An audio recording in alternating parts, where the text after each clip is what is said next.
the flavor of the talk is going to be somewhat different from the talks this morning, and maybe somewhat different from the talks that we are going to see later.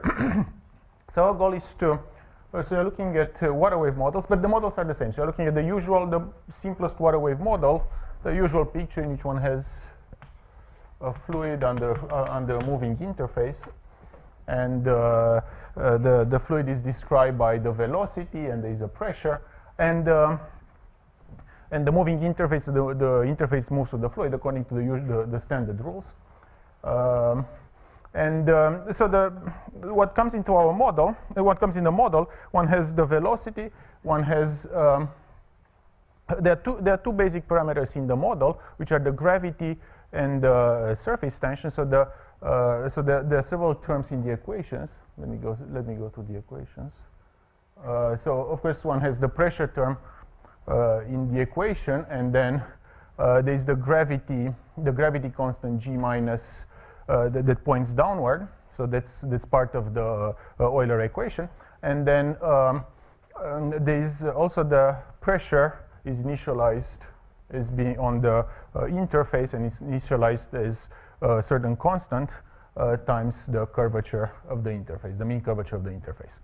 And so this is the most standard model. One can look at this in this picture in which everything is in 2 dimensions or in 3 dimensions. One can also take periodic boundaries.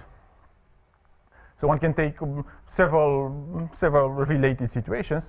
Now, as I said, I'm working pure math, and there are at least 3 main questions. There are a lot more, of course, but there are at least 3 main questions that one can think about any equation. This is an evolution equation, and the three basic questions one can look at are the local regularity.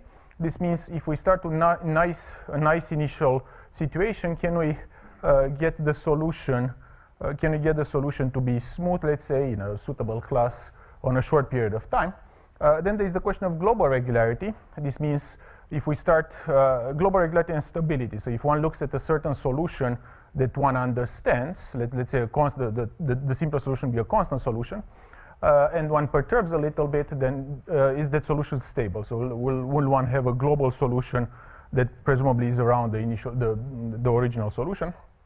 And then another very interesting question is the dynamical formation of singularities, which means that if can one start with nice, smooth initial data and in finite time produce a singularity. And out of these 3 questions, the first one, so the local regularity question, is very well understood in this problem and many others. Like I said, one can also state this. Going back to the very first equation, is there surface tension or not? I was confused about that. There is surface tension. There is surface tension. Yeah, there is surface tension. Sigma could be said to be 0 in some problems, but we also allow for surface tension. One can, in principle, also allow for finite bottom. I didn't put it in, but one can put the finite bottom in. One can do periodic. So I have a few. There are a few scenarios here. One can look at periodic. One can look at finite bottom. One can also look at a more interesting model, and there is a good reason to look at it. A more complicated model, the so-called 2-fluid model. I'm going to get to the point that explaining why is it a good model to think about. One thing I didn't talk about is, of course, it's incompressible, but one thing I didn't talk about is the issue of vorticity. In all the global results, we'll have to assume irrotationality, so the vorticity is 0. However, at the level of the local theory, one doesn't necessarily have to assume this, so that's an assumption, putting or not putting vorticity. And as I said, so out of these 3 questions, the local regularity is by far the best understood. So the local regularity question is, in many ways, a question that I would say it's very well understood. It's not trivial. So it's not as simple as the local regularity for many equations, because it's a complex. Even understanding exactly what are the variables, they took time to understand, and it goes back to the early work of Nalimov, Yoshihara, and Craig. Then there were in the setting. So the basic theorem that one would like to prove is that one has local regularity. So I stated here a theorem. It's a little vague, but the basic theorem that one can prove in all of these scenarios is if one starts with a smooth initial situation, then there is a short time of existence on which the solutions are going to stay in the same smoothness class as they start. And the time of existence depends on 2 parameters. So it depends, let's say, on the smoothness of the initial situation. And it depends also on one more parameter, which is the R-core constant, the interface, in the sense that if one was to start from a situation like that, then that would look smooth, but the time of existence is expected to be small because of the possibility of self-intersection of the interface in short time. So these are the two basic parameters that the time of existence will depend on. And all of this, so depending on all of these other situations like periodic or with vorticity or without vorticity, there's been a lot of work on the local posedness, and I have many references here, and I apologize if I miss references. There's been really a lot of work on the local posedness, and it's very well understood by now. So Nalimov, Yoshihara, Craig, C.J. Wu, who introduced the setting of Sobolev spaces. So she was able to set this up in Sobolev spaces. Bayer Günther, Christodoulou Lindblad, Ambros Masmoudi, Lan, Lindblad, Coutan-Scholer, Chen Coutan-Scholer, Christensen, Harenstaff, Ilania, Lazar, Bourjoli, Chatageng, and they actually stopped at 2011. There is more work afterwards. The last few papers also have to do with reducing the regularity. So I stated here the theorem with smoothness, let's say in H10, but H10 is not, one can stay sharp with theorems there. Now, the second question, which I'm going to talk about briefly, is the issue of formation of singularities. And that's a very important question for any model. It turns out that for water waves, it's also a very difficult question to understand. For water waves, there's only one scenario that there are several ways in which you can form singularities. So the singularities can form inside the fluid, they can form at the interface. You could have, like, for example, a corner forming at the interface, or you could have, but those are not known, so it's not known rigorously if those can happen.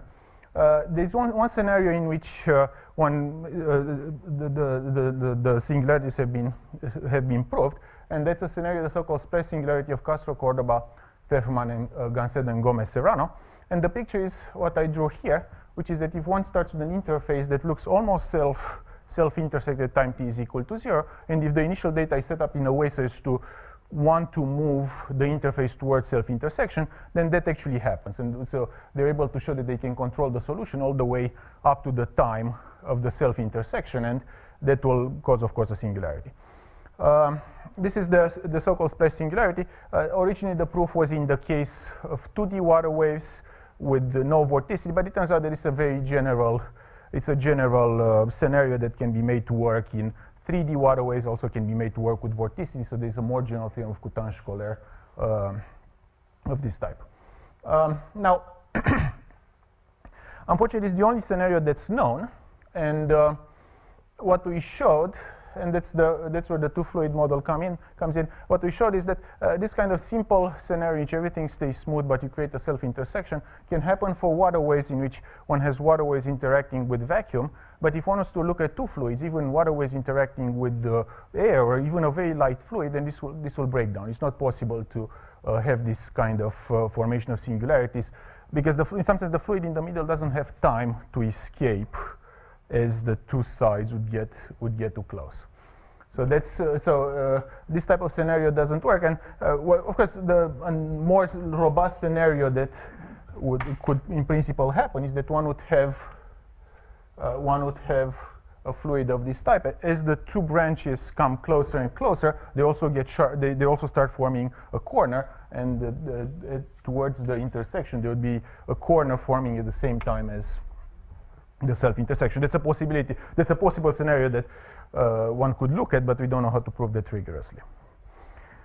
So that's the short talk about the slide about the singularities. Now the rest of the talk is going to be about global constructing of long-term and global solutions. So this is an evolution equation. Once we get past past the local existence time, the solution can keep continuing, but it becomes hard to control it. So the global regularity. It's a problem that's been starting more recently. So the first paper with an almost global result was a paper of CGU from 2009. And I'm going to state there are two types of problems. One can look in 2 dimensions or in 3 dimensions, and I'm going to discuss both situations. Now, in all of these problems, the situation at the level of global regularity is in some sense very limited. In all of these problems, we need to be thinking that we are in a small, we are perturbing of the rest fluid, so the rest fluid in which the interface is also straight and the velocity is 0. So we are perturbing of the rest fluid. So we are looking at small perturbations of this. Also, all the perturbations have to be irrotational, and the space in which we work has to be infinite. So it cannot be a periodic. It cannot be a torus. It has to be the Euclidean space R2 or R3. So in this kind of situation, sometimes one can prove global regularity. Global regularity meaning that we start with smooth data, and then, so the mechanism for global regularity that I'm going to discuss is that we start with smooth data, and this data evolves in time, keeps staying smooth, so is going to stay smooth at all times, although the sum of the energies, they can grow, and it has to decay at the same time. So the mechanism involves controlling smoothness and decay at the same time. And it has to decay in a way that it makes it at a very, if you think of it at a very high time, it's going to have essentially the same energy as at the beginning, but it's going to be very spread in the space, so it's going to be pointwise much smaller. So that's the mechanism by which we can prove global regularity. So I'm just going to go quickly through the results. There are much more fewer. There are fewer results than much fewer results than in the case of the local regularity. The first result, as I said, was a result of CJU in the case of pure gravity waves, in which one just looks at the original system with the surface tension being equal to 0 and the gravity being positive. So she proved almost global regularity.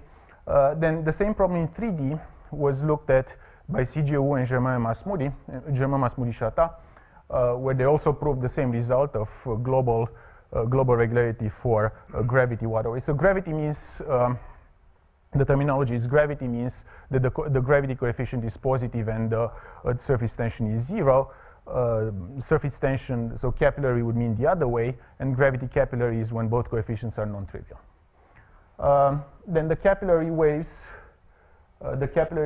were looked at in 3D by Germain-Masmoudi and Chata. Now the first global results in 2D, they were obtained a few years later, so after CJU's result, by Fabio Pusateri and myself and Alexandru and Delors, also in the simpler problem, which is the 2D gravity waves. They also later proved by Hunter, Freeman, Tataru for the almost global result, so they reproved the result of CJU, and by Freeman, Tataru for the global regularity. And my student Wang, he also proved global regularity by removed one of the momentum conditions that was imposed in the other papers. Now the capillary waves, it's a slightly harder problem, and this was done in the 2D capillary waves. It was work of Fabio Pusateri and myself in the general case, and Freeman Tataru assuming one momentum condition on Hamiltonian variables. The main point I'm going to talk about, however, is this problem, the 3D gravity capillary waves. So this should be in gravity capillary. So it's the case when both the gravity and the capillary parameter, they are positive. And this was work of Deng, myself, Fabio Pusateri, and Benoit Pausader. And also there is work on 3D gravity waves with finite bottom or capillary waves with finite bottom by Wang. Now all of this gravity or capillary, I'm going to try to explain what's important. So why is it that what difference does it make these parameters? So I'm going to start with the 2D picture. Because the 2D picture is actually very simple. So the 2D picture, by now it's also very clear. So the 2D picture, there are two main ingredients in proving almost global initially, and then global solutions. There are two main ingredients. The first one is what's called the quartic energy inequality. So this is this was introduced by CJU. And there's only one algebraic ingredient that's needed there, which is the fact that there are no resonances in the first normal form. So one can start with the equation, expand it as if one could expand in the linear part, quadratic part, and so on, and do a normal form. And there is one key ingredient, namely that there are no resonances in the expansion. And if that's so, then one can prove what's called this quartic energy inequality. So the quartic energy inequality means that one has control of the energy, but the bulk has 4 terms, not 3 terms as it would be if one was just doing a usual energy. And it's important to have 4 terms because in 2D, the best possible decay is 1 over square root of t, and one has to integrate this inequality, and 1 over square root of t has to be squared up in order to become almost integrable. So this is how CGU proved the almost global result. And there is one more. Oh, and I should mention that it's a little trickier than that. So I'm saying that the main ingredient is that one should not have resonances, but in fact there's also a loss of derivatives that has to be looked at. So to prove it's a little trickier than what I said. And there's one second ingredient that's important that was introduced by Fabio and Deng and Alexandru, which is the so-called the concept of modified scattering. So the wave will go to infinity, and it will not scatter as if it was a linear wave, but it will scatter in a way that one has to introduce a phase correction that. So in order to be able to pass from the almost global result to the global result, one has to introduce a phase correction to understand the modified scattering theory.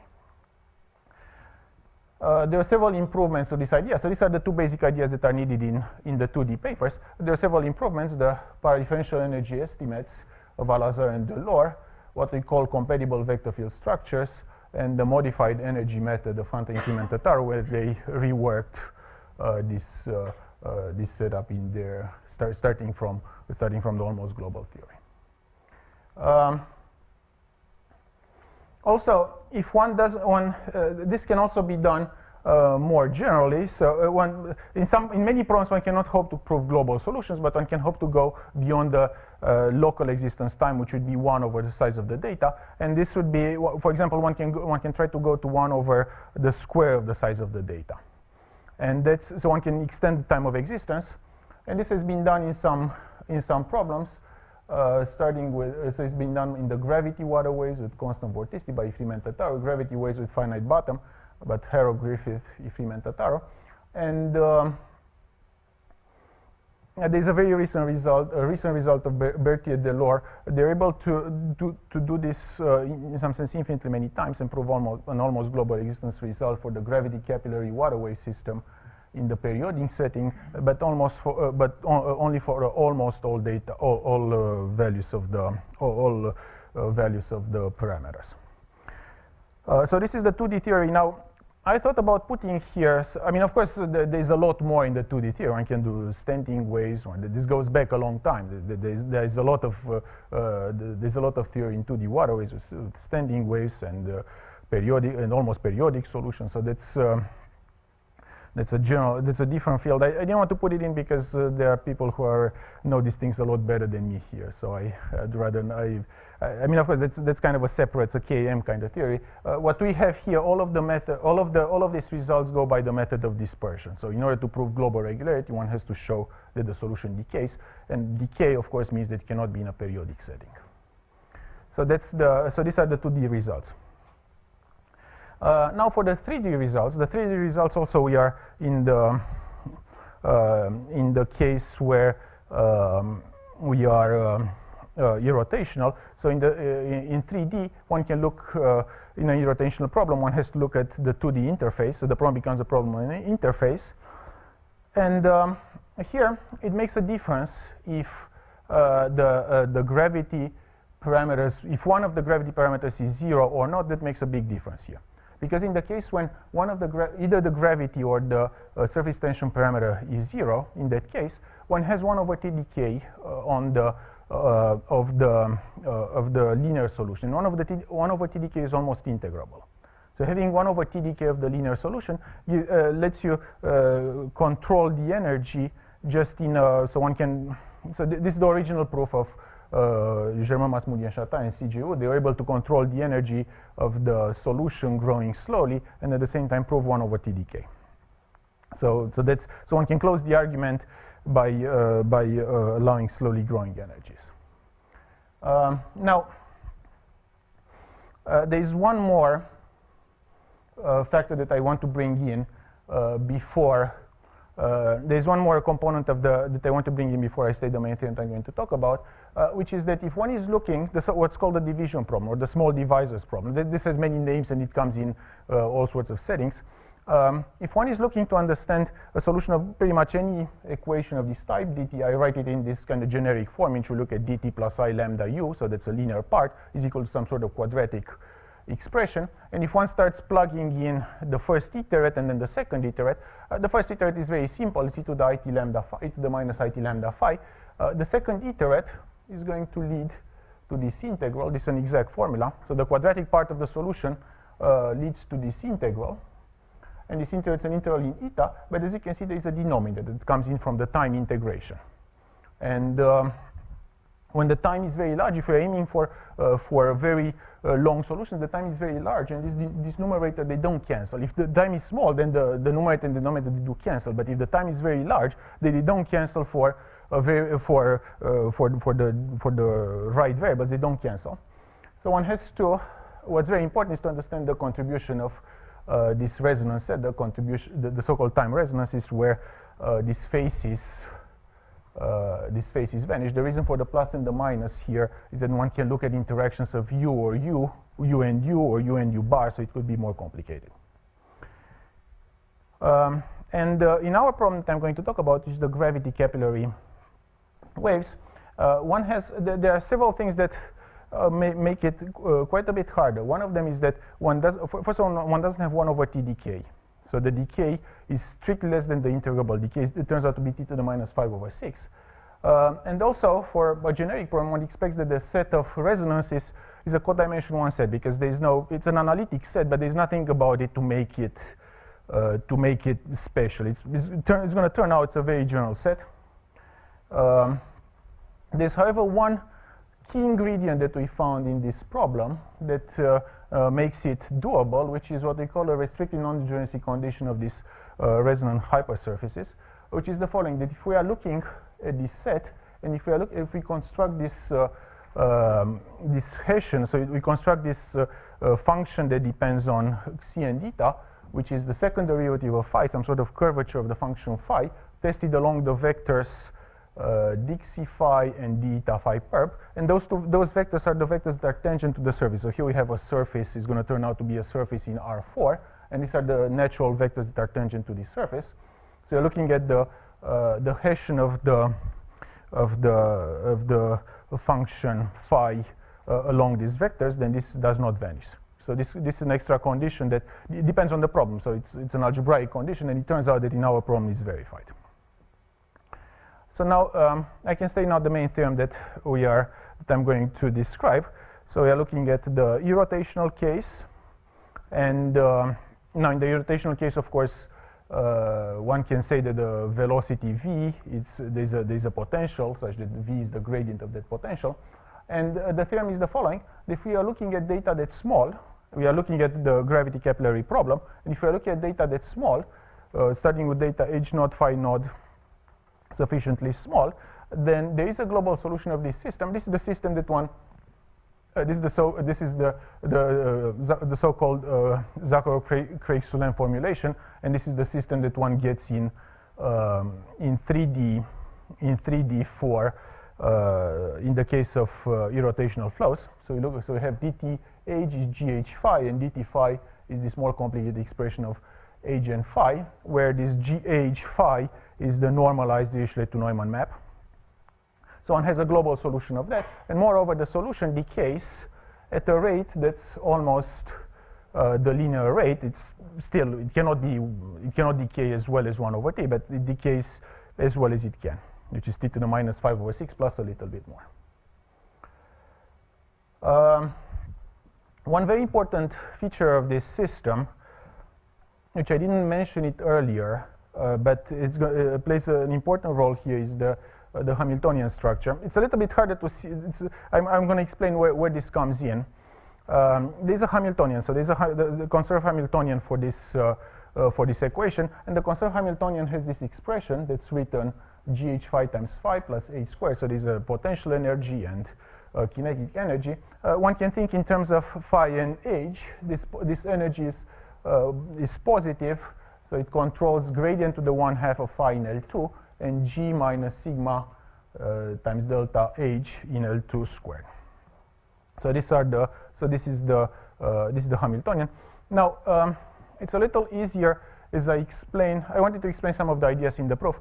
It's a little bit easier to look at an equation that has the same features, and we found this really very useful to extract the part of the equation that's so it extracts some part of the equation that's that has similar features and similar difficulties. And it turns out that an equation that we derive that has similar features and similar difficulties is this very simple looking model that we look at dt plus I lambda u is equal to this nonlinearity grad v grad u plus 1/2 delta v times u. This is arranged in such a way that one has an L2 conservation, so v turns out to be a real value, so one has an L2 conservation. The L2 norm of u is conserved, which plays the same role as the Hamiltonian. Now the linear dispersion has to be the same, of course, as in the original problem. The linear dispersion is square root of c plus c cubed, so that's the dispersion that comes in the gravity capillary problem. And then the potential v turns out has to be a real value, and we take it to be the real part of u, and just to simplify matters, we restrict the real part of u to frequency about 1. So that's so the potential v is something that it located at frequency about 1, that stays away from 0 frequencies, stays away from big frequencies, and only contributes in the growth of u. And this is a simpler model to analyze than the original problem, because as you see how the original problem looks, and this is quite a bit simpler. So it's much easier to do the algebra to see algebraically what happens. But it turns out it has all the difficulties. So just solving this model is not. I don't think it's easier, not much easier than solving the whole problem. So it has exactly the same rate of decay of t to the minus 5/6, and it still has this full set of resonances that requires the curvature condition. And I have here a couple of graphs just to show what I said earlier. So it turns out that for this dispersion relation, square root of c plus c cubed, there's only one point where the second derivative vanishes. The point turns out to be at square root of 2 over square root of 3 minus 1. And at that point, there's an inflection point. So at that point, because of that point, the decay is only t to the minus 5/6. So it's one point in R. This means that it's actually a full circle in the plane. So the problem is a two-dimensional point. It's a full circle of frequencies where one has less than optimal decay. And as I said, the main discussion about the resonance set, the fact that this resonance sets, unlike in the other problems, the resonance sets are full. It turns out that for every xc, the resonance set is this very simple circle-looking shape. It's not a circle, but it's something it's an analytic shape. It's a very nice analytic shape, but it's there. It's a codimension 1 set. There's nothing trivial about the resonance sets that happens in this problem. And so here this is the picture. So in the picture, C is taken just a big vector, and then we produce a full set of resonances. And it turns out that the resonances, they do intersect this sphere of slow decay as well, again, as we expect in a full set. There's nothing we can see at the level of the picture in terms of the set of resonances. It's only at the level of the second derivative of this defining function that measures certain curvature that matters here. Okay, so schematically, what we are looking to prove, I wanted to discuss for the last 20 minutes or so. I'm going to go through some of the ideas in the proof and explain what comes in, so what are the main ingredients. Schematically, as I said, what we want to prove is to show that the solution stays smooth and at the same time decays. This is the mechanism that's based on dispersion. You have to prove both at the same time, and they help each other. So for the solution to stay smooth, it has to decay, and for it to decay, it has to stay smooth. So both the parts help each other. And this is done using this simple bootstrap kind of argument. And I'm going to go through so this is like the main proposition. If we are looking at data that we know, so it's a bootstrap proposition. So we're looking at data that we know that in this space age n, so I think that something measures smoothness in the space age n is controlled with slow growth in time. So this is this term the term over there. And in addition, we have to construct a certain space that measures decay. And it turns out that it's very important. The Z norm here is very important. So what we take for the way to measure decay, it's a very important choice. So we are looking at data that we know that is in this smooth space, and in the Z norm is controlled by 1. So the Z norm is something that eventually is going to measure decay. And what we want to prove is that if we use energy estimates, we can reprove the same estimate for the solution, but with the better constant. So instead of epsilon 1, we have the small constant that comes from the data, and then we use dispersive analysis to control the Z norm. So the Z norm, one should think of the Z norm as being something much more precise than energy, but at the lower level of regularity. So if you think that energy, you can take, let's say, 10 derivatives, the Z norm is going to control maybe 1 or 2 derivatives, but in a much more precise way than just energy. It has to control localization and it has to control decay. So there are many other things that come into the Z norm. And I'm going to explain how to construct the Z norm. So this is what we want. This is the basic outline of the argument, and this is what we prove in this problem. Now, I should say there is one more space here that I didn't discuss, which is the fact that there is H and omega. This is something about the, usually in the energy space, it's a good idea to put all the vector fields that commute to the equation. That goes back to work in the 80s of Kleinerman in other equations, but this became something that it's always a good idea to, you can think that energy estimates, they measure the action of the vector field d by dx1 and d by dx2. But once you realize that, all the vector fields that commute to the linear part, they play the same role. And in this case, it turns out there's one vector field that commutes to the linear part, which is omega, which is the rotational vector field. So this space is H and omega. They measure the action of the rotational vector field. We apply the vector field omega H n times. That's what it means. So that's, but it's the only vector field. So the problem, there are no other vector fields in, that commute to the linear part. Okay, so now I'm going to discuss these two aspects. There are two main aspects. One of them energy estimates, one of them dispersive decay. The energy estimates, they go the energy method.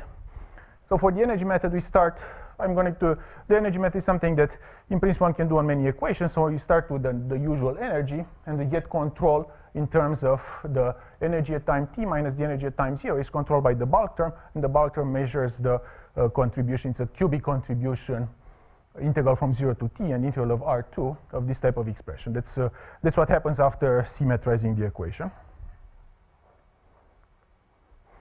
Now, in order to do all these calculations and see how the resonances come in, it's a good idea to move everything to the Fourier space. And that's the so-called I method of that in other prompts, in semi-linear prompts used by Colny and Kiel, Stafilani, Takaoka, and Tau. So we move to the Fourier space, and in the Fourier space, we get an expression of this type in which we have a function of xi, a function of eta, and a function of xi minus eta, and there is a certain multiplier. And now we want to write everything in terms of profile, so extract the linear part of the evolution, which is e to the it lambda u. We rewrite everything in terms of the profiles, and once we rewrite everything in terms of the profiles, we get an oscillatory integral of this type, of the type that is in the first line there. So there's a phase, and the phase is what we expect the phase that measures the resonances, and there are the profiles w and u, and there's the multiplier m. And now, in our problem, this phase phi has a codimension 1 vanishing set. And the good thing about the profile is that the profile satisfy what would be equations without any more linear terms. So just the quadratic terms. Okay, so now we have to analyze basically these integrals. We have to analyze the bulks. And we break up the bulks dyadically into, the size of the frequency, the size of the time, and then what's most important is the size of this function phi, because as I said, this function phi will have a set of zeros, and that's going to come in the denominator. So we break it up using, so we break it up dyadically. So k stands for the size of the frequency, m stands for the size of the time, and p stands for the size of the dispersion function, the bilinear dispersion function phi. And now we have two.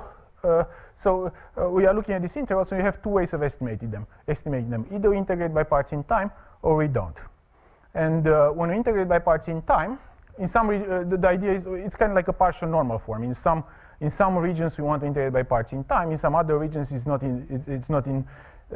good to integrate by parts in time. So when we integrate by parts in time, we get an expression of this type. When we integrate by parts in time, we get an expression of this type in which the function phi comes as a denominator. And that's where we need to use this main ingredient I talked about, which is this non-degeneracy condition, which we need to gain something. We need to gain something when this function phi comes in the denominator. And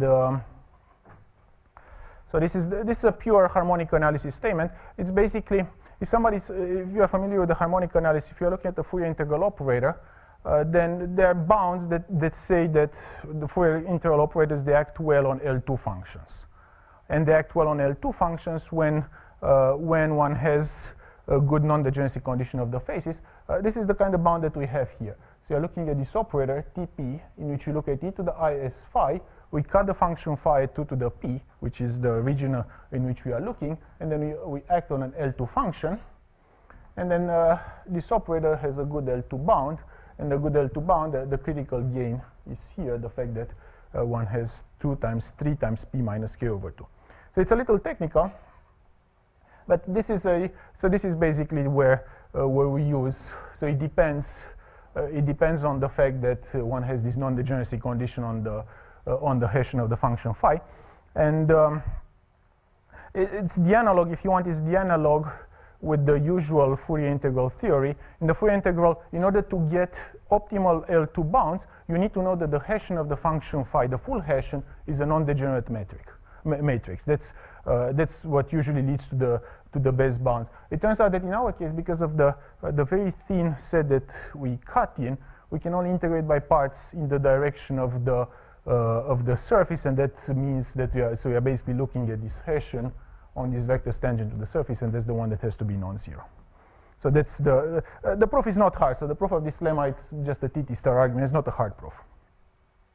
So that's so this is how we deal with the part of the operator that we deal with the part of the bulk term away from the resonance set. Now, to deal with the part of the operator close to the resonance set, what we want to say is that resonance set is small, and it turns out it's small, but there is one more algebraic part that comes in from the fact that the equations were Hamiltonian. And what comes in is that the multiplier that is part of the set, the multiplier basically gains one derivative when the function phi is small. So this is what one can write this very simply. So as long as the function phi is smaller than 1, it turns out that the multiplier gains one full derivative. So basically, when we are in this set that's thin, we have a certain gain there that allows us to take care of the losses, and that's so this depletion factor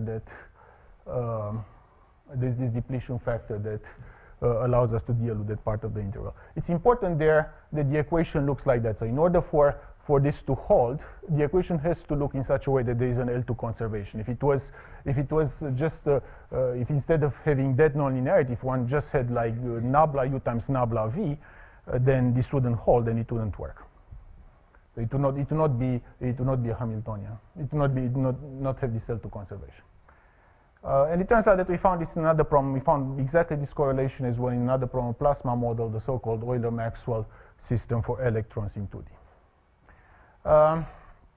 Okay, so as I said, these are the energy estimates, and they are used to control the energy of the function. So the energy and this energy that corresponds to the rotation vector field. Now there is one more part. So the argument has two parts. There is the part of energy, and now there is the part of decay. And now we have to understand the part of decay. And the part of decay is very subtle. It turns out that the decay is not very good. So the best decay is t to the minus 5 over 6, and you always have a linear part in the problem. So that's so understanding that turns out to be a pretty complicated part. And I'm going to explain now. It's based on what's called the space-time resonances, the method of space-time resonance of Germain, Masmoudi, and Chatin. And the picture is very simple. So we look at understanding the solution U. At this stage, you are not worried about losing derivatives. So if we lose derivatives, that's fine. We can afford to lose derivatives, but we cannot afford to lose the fine structure of the problem. So in order to see the fine structure of the problem, we use the Duhamel formula, which is a formula that says that U is equal to, it's written in the Fourier space, U is equal to this, to the initial data plus the contribution of this interval. So these are the quadratic terms. I only kept the quadratic terms here. And we have the multiplier M, and we have the phase phi. This would not be good if you want to prove energy estimates, because once one writes the Duhamel formula, you cannot integrate by parts anymore to close the energy estimates, but we are at the stage at which we don't worry about energies, about the high frequencies. Okay, so almost everything is in this formula. What we need to do is to analyze this one. We have to input the solutions that we, so we have to input the information that we know, and we have to output whatever we output according to this formula. And the analysis is ruled by the critical points of this phase. So if we look at this phase, this is the, you should think that the time is very long. So here we have two integrals in eta and in S, and they're essentially over the full space.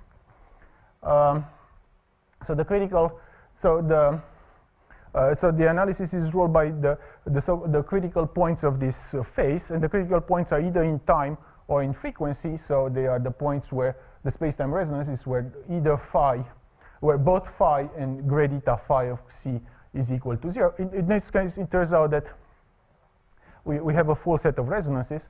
So originally, we are in 4 dimensions. Phi is equal to 0 is one condition. Grade eta phi is equal to 0 is 2 conditions. So you're going to be left with a set of a one-dimensional set of space-time resonances, which is again a circle of this type. So C and eta are aligned, points aligned on a circle, a fixed circle of radius square root of 2. And now if we just look at the original Duhamel formula, and we input these functions to be Schwartz functions, whatever we do, we have to be able to tolerate Schwartz functions. Then it turns out that we get, as an output, we get a different type of object. We get an object that very strongly restricts near the near this sphere, the sphere that corresponds to space-time resonances in this sense. So it restricts to a very thin neighborhood of size 2 to the minus m, where so the size 1 over the time around that circle. And so the Z norm, so the norm where we control the solution, is going to be basically a norm. Whatever we put in the norm, we have to be able to tolerate this type of objects. So now I can describe how we construct the main norm for decay, so the more special norm. We do it in the following way. So we look at a function, we decompose it to sum of atoms, we cut both in frequency and space. So for us, a function is superposition of this object's qjk that cuts at frequency of order 2 to the j and 2 to the k and space location 2 to the j. And then we measure basically some sort of L2 norm of each one of these objects, and you also measure how far the frequency is relative to this circle, to this disk where we have the space-time resonances. And then we put this all in a norm, and the norm is written over there. So we look at all of these atoms and we measure all of them, and what we want to show is that all of them, they are controlled. And okay, so this is an idea that's borrowed from semi-linear theory. So on most of the there are lots of semi-linear problems in which basically everything in the problem is to construct a good norm. Everything's about constructing a good norm in order to be able to close the fixed point argument. And at this stage, in some sense, that's what we do with the understanding that we deal with the energy part in some other way. So I'm going to summarize. Now, this is a little long. So basically, this is the norm that we have, and then we have to, what we say afterwards, that if our inputs are in this norm, and if they satisfy the equation, because we have to keep being able to integrate by parts in time, then the output is going to be in the same norm. So we can close the argument in this norm. It's kind of a long part, so unfortunately this tends to get long. So it's about 70 pages to prove that indeed having inputs in this space will lead to an output in this space. The space is basically forced because of the interaction of Schwartz functions forces us to allow for this type of atoms. I'm going to describe quickly what's just some of the algebraic ingredients. I don't want to go through details of the proof because they're a little technical, but I want to say the algebra. So what's in the algebra that matters in order to be able to run this kind of a proof? So as I said, these are the main algebraic objects we are looking at. We are looking at the set of resonances where phi is equal to 0. We are looking at the set of space-time resonances where the phi is equal to 0 and grad eta phi is equal to 0. And one very important aspect of the analysis is that all of these space-time resonances, they are non-degenerate. And that's important because if you think of stationary phase, if you have a critical point in a stationary phase, it's good if that point is non-degenerate. If it's degenerate, then it will be worse. But it turns out that in our case, all of the space-time resonances, all of these critical points, they're non-degenerate. Then we look at this set of restricted non-degenerate space-time resonances, so the ones that came into the energy method. There's this correlation that I talked about, which is coming from the Hamiltonian structure, that if we have a point that's close to the set of resonances, then the multiplier gains one derivative. Okay, one has to be a little bit careful with the asymptotic part of the problem. Even if we start with Schwartz functions, Schwartz data, it turns out that the solution will not stay very nice. One has to be careful. What turns out is that on this circle of space-time resonances, there is a lower bound coming from the nonlinear part, from the quadratic nonlinearity, that says that in the Fourier space U hat is bounded from below by epsilon squared times, and it increases logarithmically in time, so log of t. And that's so there's a scattering, but with this caveat that no matter how nice data you start, on this particular circle is going to grow to infinity. It's going to grow to infinity in a thin. It's only going to be in a thin set. So they're still scattering in L2, for example, but one has to be a little careful. Now there are certain algebraic, so these are all algebraic properties that happen at the level of bilinear interactions. It turns out that we need something at the level of trilinear interactions, which is what we call the slow propagation of iterated resonances, which is something of the following type, that when we do the first normal form, and we end up with some kind of some sort of cubic term to estimate. And it turns out that for that cubic term, what's very important is that for the cubic term, if the gradient in two of the variables is equal to 0, then the gradient in the third variable is equal to 0 as well. So that's a property that comes in, and it came in. There's something similar that came in earlier work of Germain, Masmoudi, and Chata as well. It turns out that it's only at the cubic level that it happens. The quadratic level, it doesn't happen this way. And finally, the last piece that's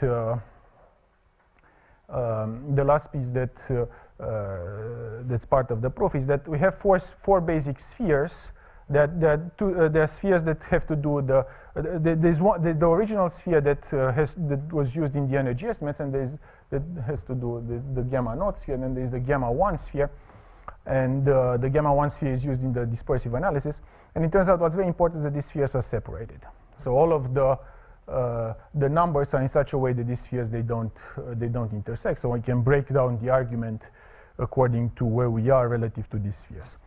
And okay, so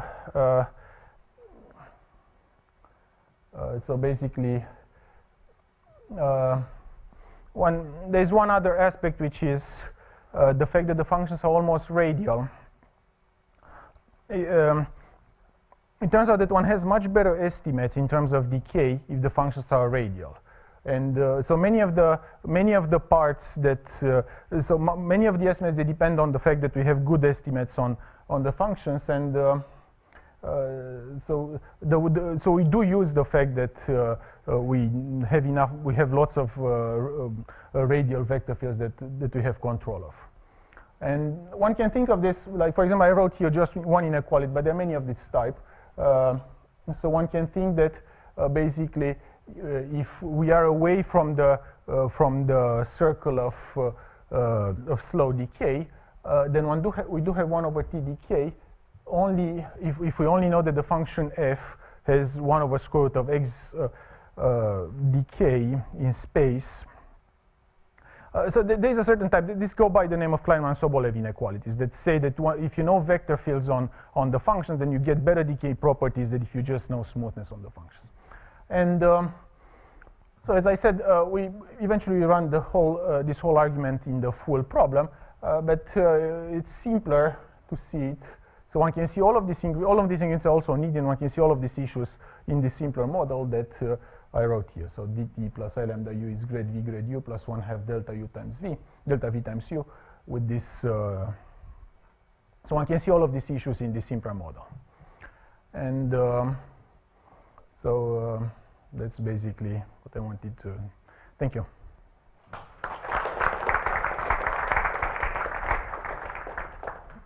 Questions, comments? You have a question? How much in the beginning you mentioned about regularity and then about finite depth. How much is actually known for in the presence of topography? It's smooth or small amplitude in terms of proving things. For global regularity, nothing is known. So for global regularity, these are all the results. So the global regularity, it's only infinite bottom. There are no global. Even local with bottoms, is there anything done? I'm sorry? For even you mentioned about local or global, is there anything done with bottoms? Yeah, for local, it's known. Of course, they're the coastal. They're the 3-point problem. So there are some things that are not so.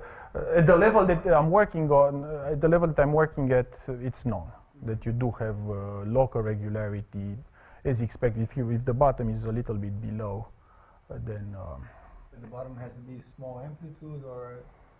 No, it should be separated from the interface. So the time of existence will depend on the separation between the bottom and the interface. What about uniqueness and continuous dependence on initial data? The solutions are, of course, unique. And continuous dependence on initial data? They are continuously dependent, slightly weaker topologies. The way this works, this is a local existence issue. That if you start with data, let's say in H10, then the difference you can control it in H9. Or in age 9.9, in fact. So you can control it any space slightly weaker than the one you started in. Yeah, this is a local issue, so that already comes in at the local frame. And, when you have this separation between all these resonances, the fact that G is positive and delta is, I mean, this surface tension and the gravity is positive, you use both, or you could use only, I mean... Oh, you have to use both. So if one vanishes, there is a problem. If one vanishes, the problem is easier. You don't have to look at this. So that was done before. So if one of them vanishes, then the decay will be. There's basically no gamma. There's no sphere of slow decay. The decay will be 1/t if one of them vanishes. Either, it doesn't matter. Either one, yeah. Both of those were done before. It's only when both of them are there that you get this T⁻⁵ or 6 funny rate of decay. And everything, both of the other problems were done before. The ones where you have one of the parameters vanishes. So in this case, actually having because usually in 2Ds when you have surface tension, you are held by surface tension. Yeah, locally you are, but globally you are not. Globally you're not. Globally you are not, no. These are not local issues. So it's kind of like you say scattering. You know, when you talk about scattering, if you have low power of the nonlinear, that's usually easier locally, but globally is worse. And it's the other way around. So it's so no, globally it doesn't help. It actually hurts because it produces these resonances, and as it turns out, we have you know, on this circle of a certain radius, the function actually grows to infinity in the Fourier space. In infinite time. I mean, in infinite time, yeah, in log.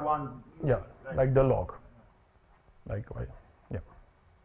And that's a sharp. I mean, it doesn't matter, but it's relative. It's sharp. It's yeah, we can understand it completely, so we can basically expand it out, and so that's it. It grows like epsilon squared times slope. Yeah.